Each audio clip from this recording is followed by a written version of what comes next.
Checking the microphone. Cool.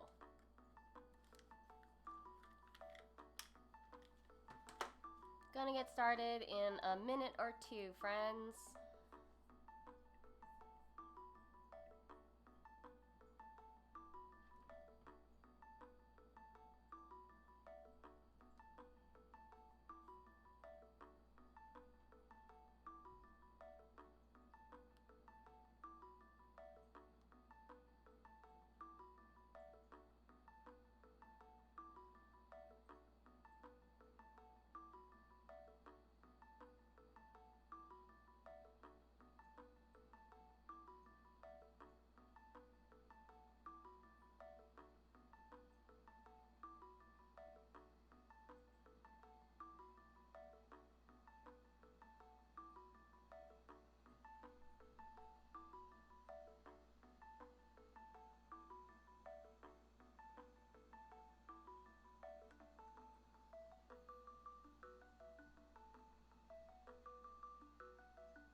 Okay, friends, gonna start in a second.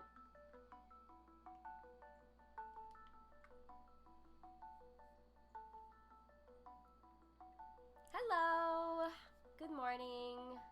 I hope you're all having a better Sunday than I had Saturday. It's a tough week, and I hope that this is like a little outlet or a little solace from it all. I know it's really rough out there right now, and I hope you're all safe. Good morning, Lucius. Hi, everybody in the chat. Say hello so I know you're here.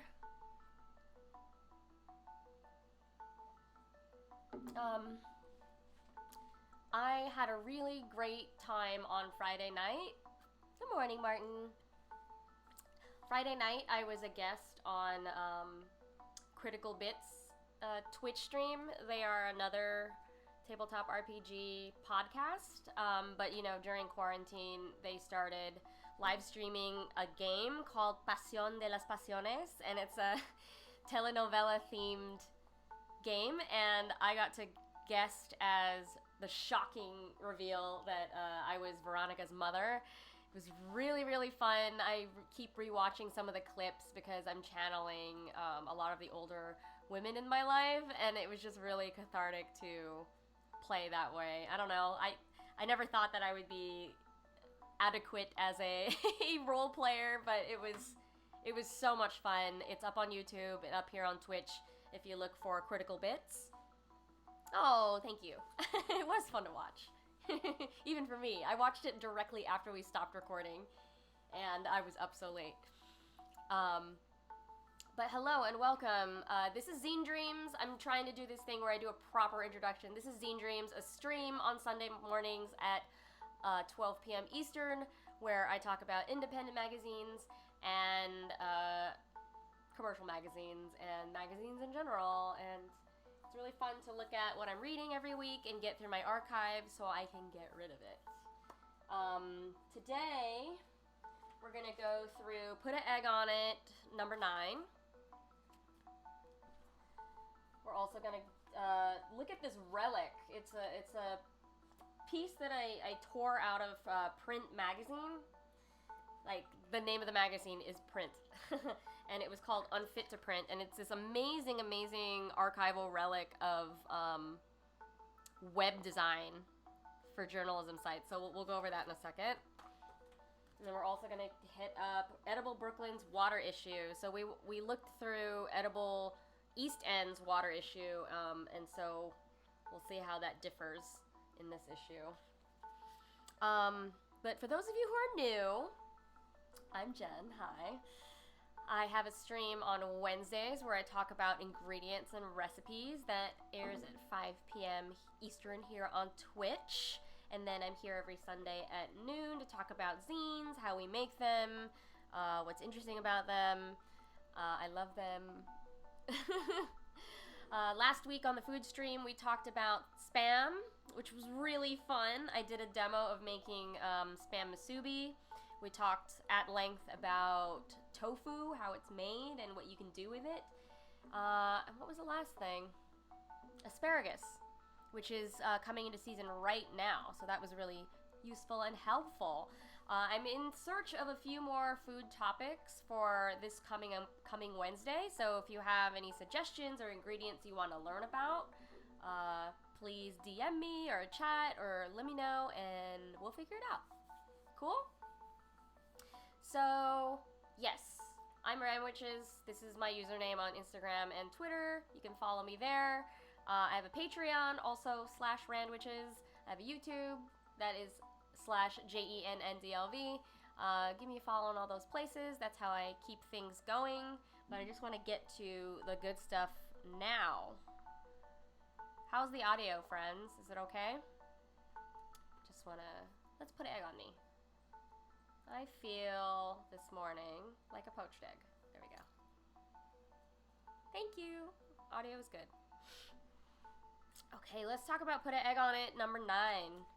Full disclosure, I am the editor-at-large of Put an Egg on It, but I just want to go through the archive and show you all what goes into making this beautiful thing. Yeah, don't you feel poached? Your brain feels poached, doesn't it? My brain is also poached. That's why I don't prepare for this stream. Sunday mornings is for reading things and just reacting and having a lovely morning. Okay, Put an Egg on It, number 9. This is for sale in our store. We still have copies. Putaneggonit.com. Always on the cover, we have somebody taking a bite out of something. Take a bite out of life. Take a bite out of your food. Okay, we open it up and we have a tip here that says a balanced brine. The water for your pasta should taste like the water of the Mediterranean Sea. Use 1 tablespoon of kosher salt per 2 liters of water. Great advice. And then we have an opening photo here. Lauren Zacer's photograph of a Chinese landscape in Brooklyn. More on page 29. Ooh, yes. Relevant. Chinatowns. We love them. I'm going to read you our letter from the editor. This is from Ralph. So the letters from the editor switch off between Simon and Ralph. Sardines. I once realized that guacamole was made from avocados. Whoa. For most of my childhood, I didn't comprehend that tuna fish was in fact fish. And what about that disturbing moment when we realized that hamburger is cows? When you're a kid, food is just something you put in front of you. It isn't connected to anything or from anywhere. I remember my father eating sardine sandwiches with mayo on Wonder Bread. He took great joy in grossing me out. Sardines were invisible and incomprehensible well into my adulthood. Then one day, not even that long ago, a friend served sardines on toast with olive oil, a tomato slice, and salt and pepper. Even a grown-up can have his mind blown. Whoa. Isn't that cute? So as a result, I think our recipe theme for this issue, is not tinned fish. It is called Rebelational. We'll see what that means in a second. Okay, let's get in here. Oh, we have a lot of really fun contributors. This is my first recipe contribution issue. So I joined, I technically was in a photo spread, issue 8, which was 7 years ago. And this is, when was this? Sorry. Fall, winter 2014. So this is 6 years ago. So I contributed a recipe in here. Do we recognize anybody in here? Mitchell Kuga, an amazing writer. I catered his wedding a couple years ago. See any other names I know in here? Paul Gerard, a long time contributor to Put Egg on It.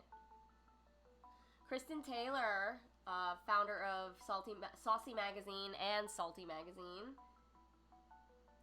She's amazing. Let's see, I don't know anyone else in here. So, we open it up and there is a comic about bread. It's fun.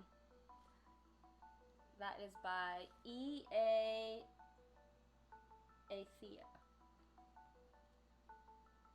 I'm going to read it to you. When I was a kid, my mom bought discount bread called Velva Farm from our local Winn-Dixie. We hated it.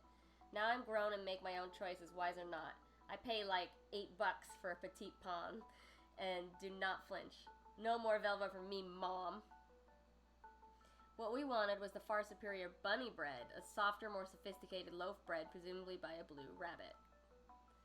Spreading the butter on said petite pain, a reverie, the rolling checkout belt now doesn't work, and my mother recording figures in her checkbook with her pretty handwriting. I take a bite, tastes like Velva, it tastes good. Aw, very nice. Good morning, Matt. Nice to see ya. Okay, we got a recommended item here. Fennel pollen tastes like fennel seed, but sweeter and stronger and somehow more magical. Definitely sprinkle it liberally on everything. We like to mix it with smoked paprika and salt to go on steaks or roasted vegetables. Displaced Californians, the smell of fennel pollen will remind you of home. Oh, that's true. There's so much wild fennel when you walk around the Bay Area. Got another tip here. It says, try this. Don't know how to make butter, but know how to shake and have heavy cream in your fridge. It's a really funny copy. That's enough to make butter in mason jars. First step, pour heavy cream in a jar and leave it at room temperature for an hour. Next step, shake, shake, shake. It sounds like shaking liquid, then silence, and then a beanbag hitting a wall. Then shaking process takes about 15 minutes. Next, pour out the buttermilk, but keep it. What's left is soft yellow stuff that looks almost like butter. Rinse it with cold water, and you get butter. Now you can flavor it however you like. We tried Thai tea, salt and pepper, and curry. Ah, that sounds fun. You have a domestic fennel in your fridge? Man, your CSA is dope.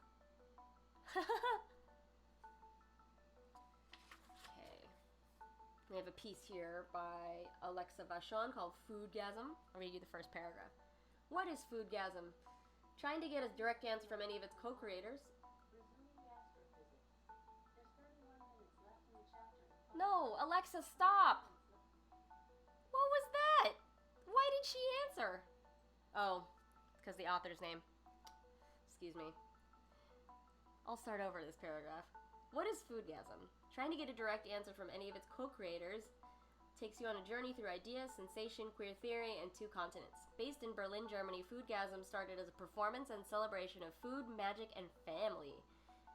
It can be a paid performance, catering gig, or simply dinner at someone's home, usually in drag. Ooh, that sounds fun! Oh. We got a couple product recommendations. Umaibo. Have you had these? They're like a rice cracker stick with like anime all over it.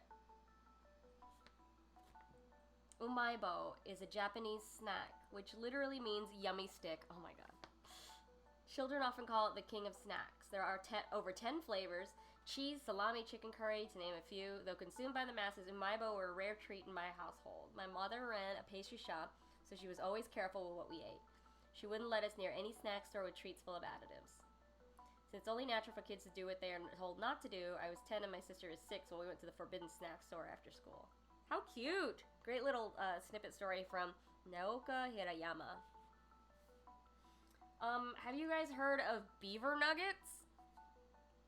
Buc-ee's beaver nuggets, $14.99, 13-ounce bag. Okay, let's see what Buckley's beaver nuggets are about. You see this? Driving down Highway 290 on the way to Austin for UT orientation during the summer of 2006, I will always remember seeing a billboard with the infamous Buc-ee's bucktooth beaver next to the words, "Oh my god, beaver nuggets!"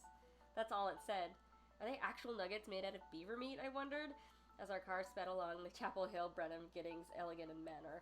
Fast forward to this year, Sunday, April 13th, 2014 to be exact. I stopped at a Buc-ee's en route to a wedding in Chapel Hill, and I'm in awe of, some would say, excessive splendor that is before me. There's a deli, a mini grocery store, coffee shop, camping, and grilling supplies, at least 10 different kinds of yogurt-covered pretzels, and of course, rows upon rows of large bags of golden beaver nuggets.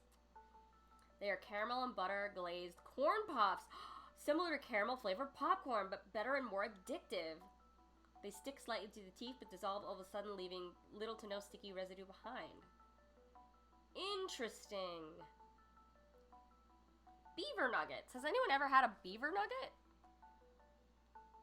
Sounds like a roadside stop. Like, we have one in Palmdale that's off of Highway 238, I think, and it's called Charlie Brown's, and they have a very similar aesthetic of like all these snacky snacks and then like funny branded, you know, trail snack things. My brother and I would throw tantrums if we didn't stop at Charlie Brown's for a milkshake. Okay, what else? We have Munch About, which is our feature where we ask people to give us a little tour of their neighborhood through food. And so this one's from Rosalind Rogers. My wife Hope is a mental health therapist who struggles with her weight. I've been cooking healthy meals for her since the client told her about the whole life challenge. Also, I love this food and want her to live, so I don't want to feed her total shit. And so it's just a walkthrough of all the things they've cooked. So funny.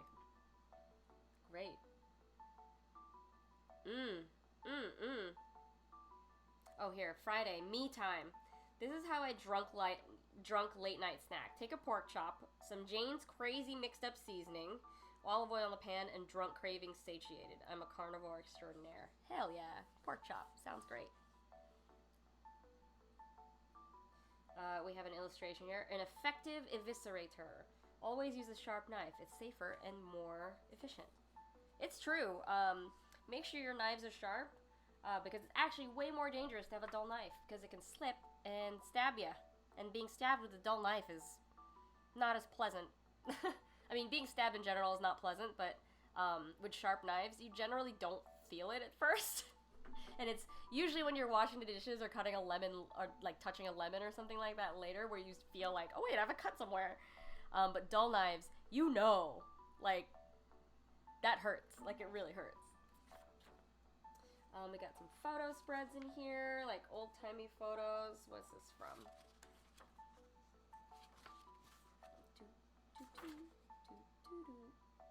As part of the New Deal, the Works Progress Administration employed a network of out-of-work professionals as chroniclers of American foodways. What? Hi, Ava! Good evening to you, or afternoon to you? Is that afternoon for you, Ava?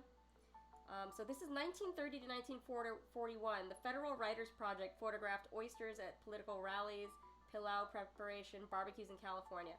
So the government hired unemployed people to document food practices. What? Unheard of. It's part of the New Deal. What? Oh, 7 p.m. Well, good evening to you, Ava. But this is insane. Yeah, this is New Deal era stuff happening with food. The Works Progress Administration? Yeah. Incredible. Where our food comes from is insanely documented. And we have it reprinted here and put egg on it. Yeah, the New Deal was crazy, right, Matt? Oh, wow, these are, look at these, there's a big fried chicken dinner there. I don't know if you can see the basket of it, but the top, oh, yummy.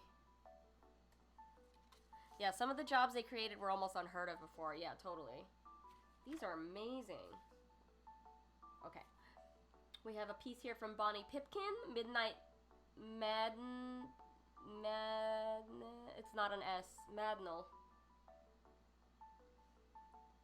I'll read you the first paragraph. Some nights pass like a dream. You recall snippets of these events, but when you try to explain or make sense of the whole picture, you realize it's not even possible. You had to be there is the easiest explanation. In this case, only 9 people were witness to the 35-course meal that started at the stroke of midnight on September 13th, 2012. Whoa! 35 courses? Let me read you 35 courses. Hors d'oeuvres. Single potato chip, French onion dip. Blue cheese, honey, toasted walnut. Number 3, steamed baby artichokes with chili, mayonnaise, butter, and lemon wedges. Number 4, classic bruschetta. Number 5, bacon wrapped prune. Number 6, mini cucumber sandwich with dill and Swiss. Number 7, chicken quesadilla. Okay, salad courses. Number 8, watermelon radish herb sour cream. 9, iceberg wedge. 10, sauteed shredded Brussels sprouts with shallots. 11, avocado lime hot sauce. 12, watermelon feta basil. 13, baby carrot French onion dip and a sprig of parsley. My god. Okay, there's a seafood section. Blue Point oysters, salmon sashimi, momo sushi bombs, warm mini lobster roll on toasted sesame bread, scallop prosciutto, grilled plum. This is insane. Grilled clam. Course 20 is a cigarette. Number 21, cheese ravioli. 22, pappardelle. 23, fregola. 24, bacon wrapped mac and cheese. And we get to a meat section. 25, prosciutto and roasted tomato. 26, chicken dumplings. 27, bagel bite cheeseburgers. Oh my god, that sounds amazing. Wait! Using bagel bites as cheeseburger buns? That's cool. 28, mini wiener with dollop of mustard. 29, maple glazed pork chop. 30, bonus cigarette. Dessert, coconut ice cream, macaron, strawberry shortcake, Reese's peanut butter cup. 35, course 35, flourless chocolate cupcakes, raspberry whipped cream, raspberries. Yep, you saw that. 2 cigarette courses and well-deserved ones at that. 35 courses, can you imagine? Gosh, sounds like something I would do. I got another tip here. An appropriate pinch. To determine how done your meat is, use the rule of thumb. With your right pointer finger, feel the fleshy part of your skin on your left hand where your thumb meets your palm. And give that place what will tell you how done it is. Pinch your thumb and your pointer finger together for rare, middle finger for medium, and ring finger for well done. So do you know this trick? So this is how you determine, so you pinch here on your thumb.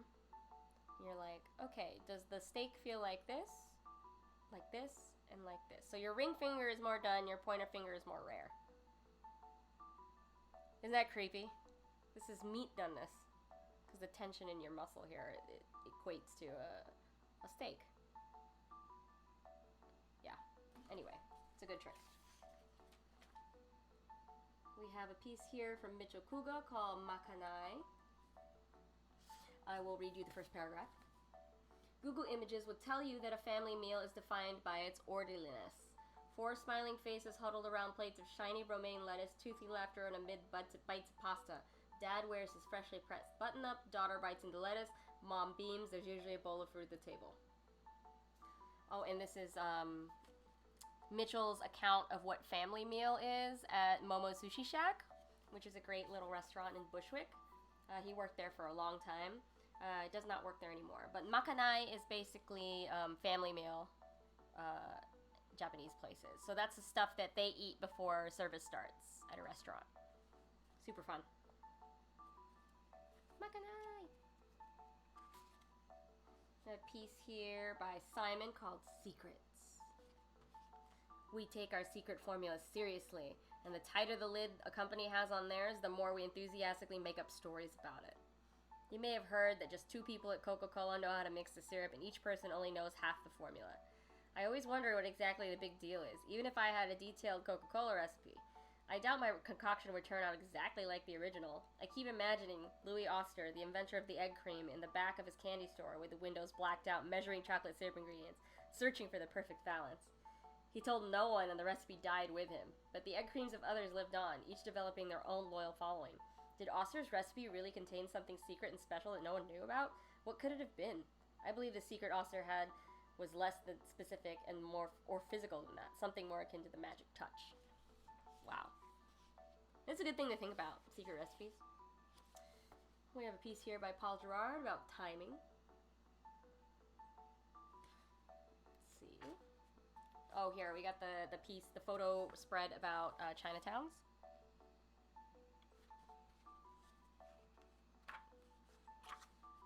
Let's change up our music a little bit. Ooh, did I get really dark in here?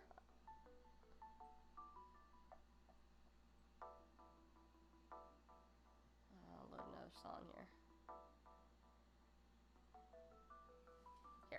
I'm gonna go turn on the light because the clouds moved. I don't know if that made it any better.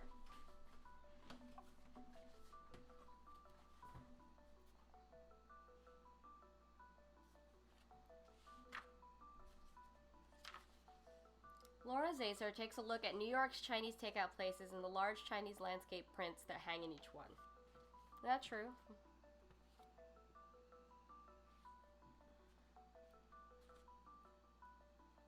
We have another food tip here called a sensible shock. Be sure to shock your hard-boiled eggs in ice bath to make them easier to peel and to keep away that unsightly green ring. That is true. So after you hard-boil eggs, they're still hot, right? They retain so much heat, and they're going to continue to keep cooking if you don't dunk them in cold ice water afterward. If you don't have ice at your house like I do, I have a bowl where I keep cold running water over it until the eggs reach, you know, a handleable temperature. We have a piece from Kristen Taylor called Sour. I'll get you I'll read the first one. They were taking turns, something he liked, something she liked. They were young enough to believe that fairness was possible in a relationship, and it was his turn. It wasn't really his turn, but she didn't care enough to fight about it now. Cannolis, he said. They're making cannolis. Fun. Excuse me. So we have... Okay, we have an exploration of the night market in Taipei, Taiwan. Okay, what is this? They enjoyed candied house, guabao, oyster omelet, glutinous rice cakes, clam soup, Chinese masona with milk, and bubble with ayu jelly. Wow! Oh, look at these skewers. These look fun. Ooh, Taiwan. I want to eat all the food in Taiwan. We have like a huge like surge of Taiwanese restaurants in New York right now, and they're all so good.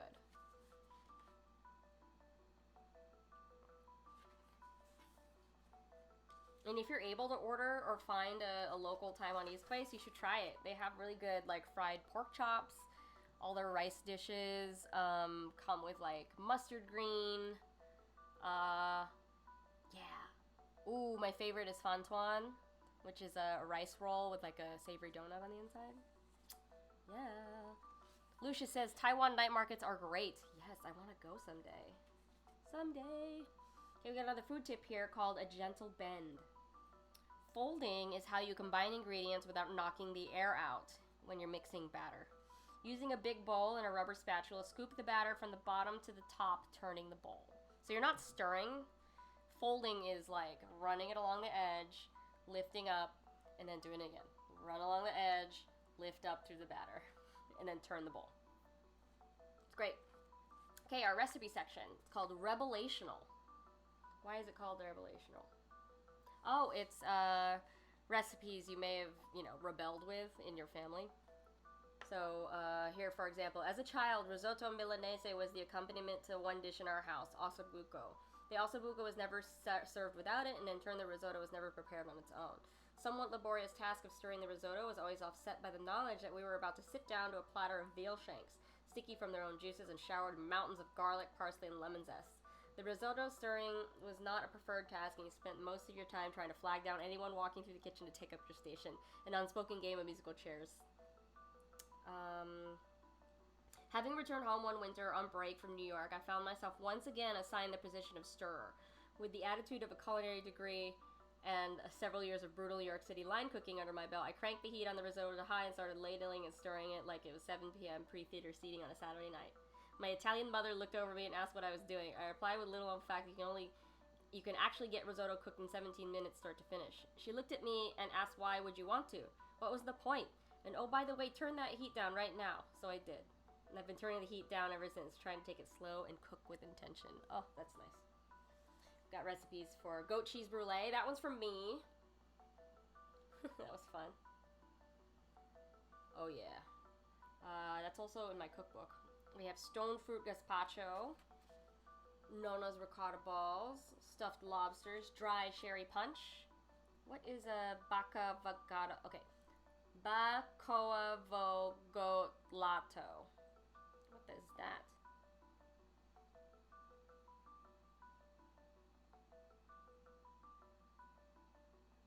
Okay. This is from Jenn. You know what sucks? Going to your 9 to 5 after winning a bacon takedown. The fame, the glory, the year's supply of bacon. Yes, 12 pounds of bacon was my trophy. Oh, I didn't know she won also. I won another year, which is hilarious. The sharp, disheartening monotony of office life. They have no idea what I was capable of. I just beat out 17 other New York City's finest bacon masters to win over a crowd of 300 who voted my creation their favorite. Mine, clearly. That was a sign from God. I sat on the train that Monday after work and decided to change my life path and enroll in culinary school. The world needed to taste more of my bacon. Oh, how cute, Jen. Oh, okay, so this is an ice cream dish with goat milk, yogurt, avocados, and the topping is bacon, brown sugar, and pepper. Oh, damn, that sounds good. Jen, no wonder you won.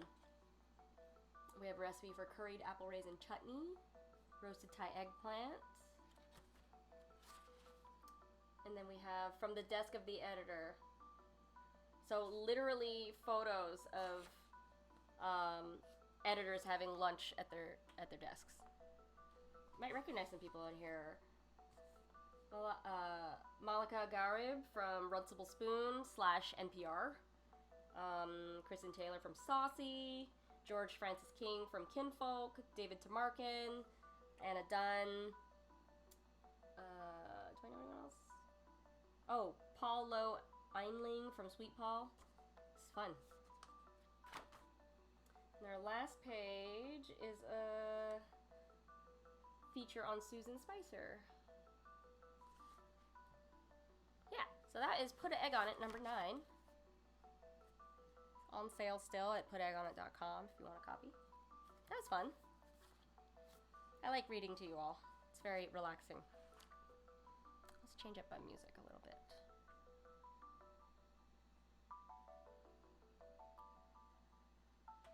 How are we doing, everybody? Have you read anything interesting this week? I mean, there's a lot online right now about how you can help with what's happening in the US. It's been challenging,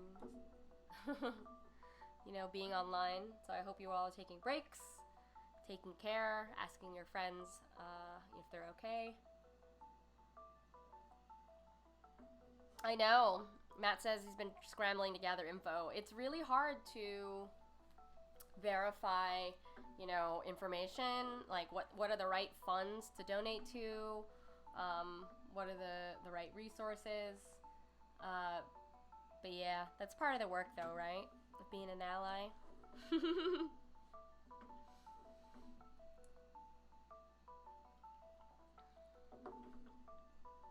You are actually writing up a blog post about what people can do. Great! Thank you for doing that. Really glad. Yeah, it's really tough. Because I saw that there were a few people trying to take advantage of the funds. Like, they started a Venmo account for the Minnesota Fund, and the Minnesota Fund had to tweet out, like, we don't have a Venmo. Like, don't Venmo us, because we don't have one. It's pretty scary. It should be on, like, a secure website. It should have, like, the logos. The logos should match the URLs. Like, yeah. So do your research. Be careful if you can give things. For me, I can't really. So I've been having conversations with friends. Like, a thing that I've learned from another, like, person of color's community to another, I've learned that it's actually quite exhausting to ask how you can help directly, because hundreds people are bombarding our black friends right now and asking how they can help. And sure, like, we are, you know, coming from a place of, like, kindness and we want to help, but you know, we need to do the research and do the work and not burden our friends who are going through a lot right now. So just keep that in mind. And if somebody is, like, impatient with you, like, just remember, like, it's not about you, like, it's about all of us, and it's about, you know, what that community's been going through. So, like, try when you're having these conversations, just try to remember, Like, don't make it about you, or like, don't feel insulted when they say like I can't believe you're only learning about this now, and that's okay. We're all learning at different rates, so it's totally fine. But yeah, like it's a heavy topic. But let's move on to. I tore this out of print magazine like years ago, and I kept it in my to-read pile. It's called Unfit to Print. And that is a general like newspaper term for, you know, what gets cut editorially and what gets put in. And this is a piece by Pamela A. Ivinsky, and this is kind of amazing. I might save it and frame it or something. It's basically online newspapers tend to look the same, ugly. A few try to be different, sometimes they succeed. And it's a chronicle of the New York Times website, Boston Globe's website, Los Angeles Times, and Star Tribune, and how ugly they are. Like, this is like web, like early web. I mean, these screenshots are so small, but they're so funny. And so, they kind of talk about, you know, we have limitations with like what the web was at that time. And so they were trying to mimic the front pages of newspapers. Yeah, old newspaper sites were so bad. You were so right, Martin. Like, what they were trying to do was mimic the feeling of a front page, like a physical front page. So the anatomy of that is the masthead, which is the big title on the New York Times, you know? And then you have your headlines, which are the bold parts, and then the body copy. And then when you have like a full newspaper, you know how it folds? So everything up here is called above the fold, and that's stories that are prioritized. And then below the fold are like still important, but not as prioritized as up here. So you can start to see, like, this has been like a subject of controversy for a long time about like what is above the fold, what is below the fold, and like you can tell sort of the politics of an editorial board or the people who decide like where all these things go by what they prioritize up here. So it's fascinating that when the internet came around, they were trying to mimic that. But what designers realized, so, you know, not a lot of newspapers employed designers at first. They employed engineers, like people who know how to get it up there. But you find out later that, you know, designers, their perspective was, you know, why are we trying to make the internet like internet newspapers look like newspapers? The internet is a whole nother media. Like, why would we try to make it like this other thing? It's a whole nother beast. So design is involved. Design evolved quicker with independent media, of course. Doesn't that sound familiar? So like a really cute one was like StarNet, which was in the Arizona Daily Star. So they had a whole nother name for their online publication, which was called StarNet and Dispatches. So it's like cleaner, you can read it, it's like much more white space. And they have like cute little design elements compared to, you know, how busy New York Times and Boston Globe are, because they had to be busy because they had advertising. So they had to put all these banners and crap all over it. But independent places or you know, self-owned places like had much more freedom when it came to design and then like not having ads. So I mean that still retains to this day. Like Put an Egg on It barely has, like, we don't really have ads, and so we're able to take more liberties and more risks when it comes to design. So this example, StarNet from the Arizona Daily Star, had a really cute way of dealing with reading stories, because they, you know, they understood that you're reading on a screen. You're not reading a newspaper, like a scan of a newspaper on a screen. So instead of having all the stories laid out like the New York Times does, like on the front page, They just had a link list, and then you could click and it came out in another frame that you could scroll independently. So you had a reader pane and then could navigate here and then like load up like 5 stories, and then it would just all be right here for you. It's really cute. Old web, I miss you. It's way too cluttered now. Way too easy, way too cluttered. But this is a great piece. It's not actually online. But if you are interested in this, let me know. I can scan it for you, and you can read it. It's a great piece. Unfit to print. From Print Magazine. Meta. So meta.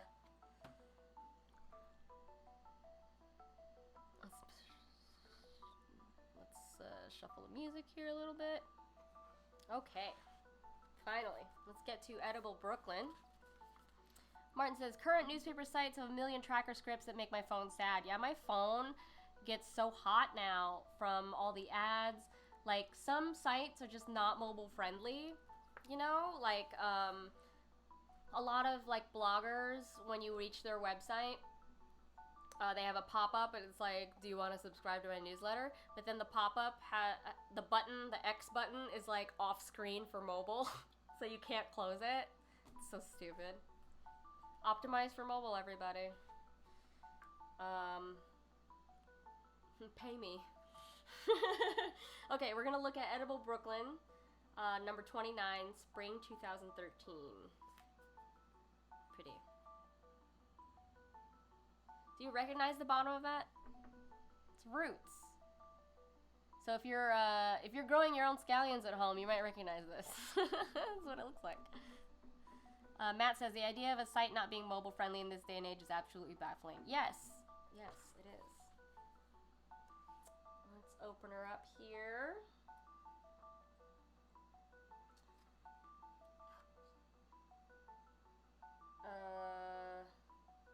The letter to the editor here is pretty nonsensical, so I'm not going to read it. It has a Pope joke for some reason. It's a water issue. I don't understand why you would do that. So they have some recommended books here. Carolyn Wright's $20 20-minute meals. Nice. Homemade with Love by Jennifer Perillo. And then The New Persian Kitchen by Louisa Shaifa. Dope. I wish I could afford all the cookbooks in the world. Okay, we have a piece here by Gabrielle Langholtz. Oops. What happened? I did not say your name, telephone. Why did you do that? It's creepy. What? Why did my phone freak out? All my technology is being rude today. What is going on? Dude. Sorry. Hold on. Music crapped out. What's going on, phone? Whoa, drop an F in the chat for our music. This is the second week in a row. What's happening? Okay, there we are. Okay, party like it's $9.99. As a girl, Nazli Parvizi knew it was nearly Nowruz when her mother would start baking like a madwoman. This was in Worcester, Massachusetts, not Tehran, but even expat Iranians cook around the clock for Nowruz, the 3,000-year-old Persian New Year celebration that heralds the return of spring. That sounds fun! Oh, this sounds fun. Nowruz. Each March 21st, Iranians ring in spring and a new year with Nowruz. Traditional half-seen tables bear symbols like candles, fish, and a sprouting wheat. That's cool. I want to learn all about that. Let's see.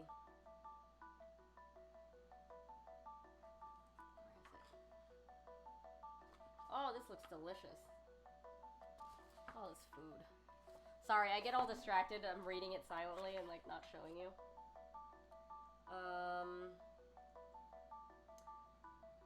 Tarragon, mint, watercress, cilantro, dill, and scallions. Wow. Wow, wow, wow. Sounds good. Where I want to read some of the dishes. Here, fish and rice are non-negotiable. Think Thanksgiving turkey and stuffing, but the sides are wide open. She'll prepare groaning platters of anything from pomegranate perfumed chicken to Turkish stuffed cabbage with saffron vinegar glaze. Yeah. Yeah. Do you know anyone that celebrates Nowruz? Nowruz? I don't know anybody. We have a piece here by Marjorie Viljoen called Watercress Everywhere, but seldom safe to eat. So, I didn't know this, but watercress grows pretty naturally all over New York, but she basically says not to forage any watercress that's coming from, like, urban water sources, so, like, the gutter, or leaking pipes, or, like, whatever. Like, watercress should only be harvested from natural water sources, so, like, springs that are upstate. Yeah, because all those bad stuff can get into the plants. Oh God, sorry. Let me just say something about this. I wasn't gonna talk about it, but there's a piece here called "Righteous Oysters." An ex-Wall Streeter spawns a shell company. So like, there's this narrative in a lot of like New York food writing where an ex-investor, ex-financial advisor, like Wall Street person, ex-analyst, somebody who has lots of money has bravely, courageously started a food company that is now very successful. It's like, are you all reading this? Like, are you reading your own work? Like, what is happening here? Why are we prioritizing this story over anything else? Like, it's ridiculous. I mean, I don't doubt that their product is great, but, like, it just seems... I mean, this is from 2013. I guess we've come a long way since then, and, like, editorializing things like this would not come off that great. Yeah, rich people find success. That's sort of the narrative... thank you, Martin. Like, that's sort of the narrative that a lot of these stories have, and it's prevalent in local publications because local publications just don't have as much going on. You know, they're just focusing on this little microcosm of what it is. But like, Brooklyn is huge. Like this magazine sort of has no excuse when it comes to lack of stories. Like they have so many stories they can tell, and more white people who started another business is not exciting anymore. Oysters too, pretty expensive. Sorry, rant. I'm so sensitive right now. There's this great little story called Flatbush Fig Farm. It's about a family that moved into Flatbush, and they had sort of like a dying tree in the backyard. And so they cut off the branches, put it in their compost pile, and then to their surprise, like in the fall, the compost pile started growing fig trees. And the tree stump that they were trying to get rid of grew more branches. And so they started this very, very small business of selling fig tree cuttings in Flatbush. It's like a family affair. He's got two little sons, and they work together to like put fig cuttings into jars and then sell them. It's very cute. Much better in contrast to the oyster story, excuse me. Oh, this is interesting. There's an advertisement in here for the first annual Hot Sauce Expo. This is in 2013. And I was supposed to be on the judging panel for the 2020 Hot Sauce Expo. I was on the judging panel for 2018. It is a very difficult job, but so fun. And unfortunate that, you know, we had to cancel this year on account of the quarantine. But I can't believe it's been around for 7 years only. I thought it was much longer than that. But I've been part of it for a very long time. Love the Hot Sauce Expo. Got another CSA, fish CSA.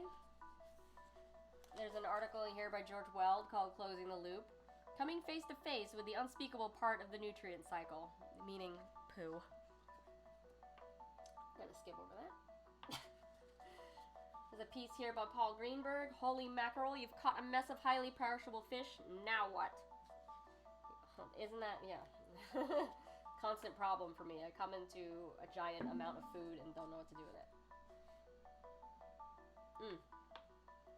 A profile about the River Cafe. I wonder if they're still open. Is the River Cafe open still? I have no idea.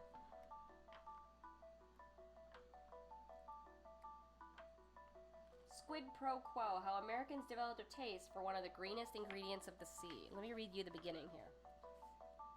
On a frigid morning in February, the Jason Danielle, a 90-foot trawler, leaves Montauk and steams due southwest for nearly 12 hours to Hudson Canyon, an ocean floor extension of the Hudson River Valley that runs 400 nautical miles from New York Harbor into the Atlantic, hitting depths of up to 2 miles.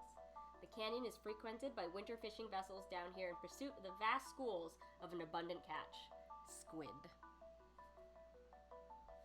What is old is new. People have eaten squid since ancient times, but it wasn't until the 1970s that American boats began catching it for export, and even later the Americans developed an appetite for it. Do you all like squid? Let me know in the chat. I am 50-50 on squid. I like it when it's really crispy. I've had firefly squid. Have you had those? They're like cute and crunchy. I really like a crispy calamari with marinara.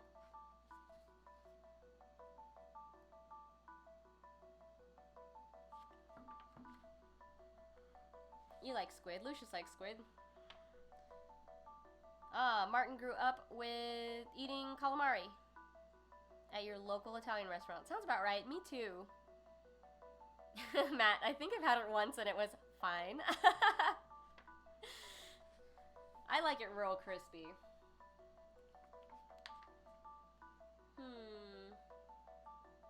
We have a feature here on Melissa Clark, who is one of the major contributors to the New York Times food section.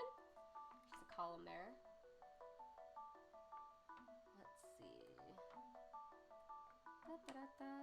Oh, we're already near the end here. Red Hook doesn't sleep with the fishes, the last page here. Fairway says, fare thee well to Superstorm Sandy. Oh, this is true. Wait. The good people of Red Hook are a tough lot. No one can survive the kind of beating they've endured at the sadistic hands of Superstorm Sandy and come back swinging the way the waterfront neighborhood has, with a combination of grit, dignity, and scrappy style. I worked at a restaurant in Red Hook, and they said the water was up to the second floor of their apartment, of their building. So they had a restaurant and they lived above it, and so the water got all the way up to their waists in the second floor apartment. And they rescued the neighbor's chickens from the community garden and like had chickens and 2 cats in an apartment that was flooding. It's really scary. It's really, really scary, but Red Hook businesses were super, super resilient, and it's one of my favorite neighborhoods in Brooklyn. Like, one of my favorite neighborhoods. Yeah. Yeah, it's crazy. I used to work down there. It was a 4-mile bike ride from my place in Bed-Stuy, and I don't live over there anymore. So now it would be more like 5-6 mile ride from here if I had a bike. I don't have a bike. Wish I did. Anyway, that was Edible Brooklyn, the water issue. I think it was like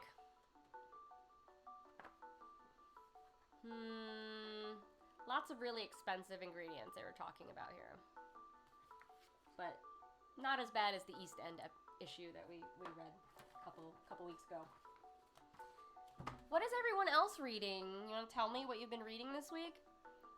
Or trying not to read, I guess? I mean, I'm trying to stay off Twitter. But it's hard, you know, when a lot of your work is online. Yeah. So, I will be back on Wednesday at 5 p.m. I'd love to cover ingredients and recipes that you want to be trying out or want to learn more about. Oh, Martin's been escaping into old books. Good idea. Good idea. Ooh, Matt, I says, I keep trying to get back into this Celtic myths and mythology book, but I've been meaning to read with everything going on. Yeah, I have a book that I've been like off and on trying to read. Let me go get it. Hold on, 1 second.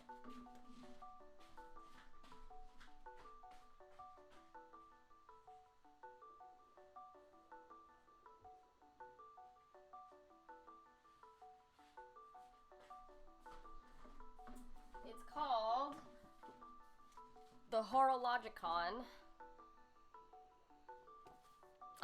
A day's jaunt through the lost words of the English language. So it's words that are falling out of fashion, organized by time of day. So it starts with you waking up. It's really fun. So what about Ava? I'm working on my exams, so I'm mostly reading research material for those. Wow. Good luck with exams. I hope that you get to relax after exams. Finally, right? It's been a long year, hasn't it?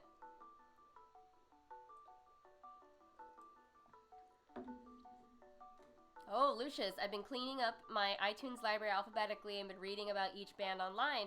That is amazing. You know what?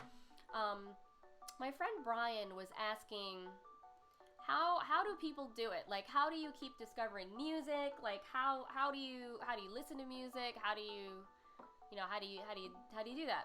And what I said was, back when I worked at a radio station, it was easy for us because people were always mailing me records. Record labels, record promoters, bands were always mailing the radio station new stuff. And so we had this requirement of playing 10% current music, which is all the new stuff that's coming in, and mixing it with stuff from the archives. So it was really fun to like balance the two. And a way that I would discover older bands was, I started with a band that I liked, and then we didn't quite have like a strong Google yet, but the way that I looked up bands was on AllMusic.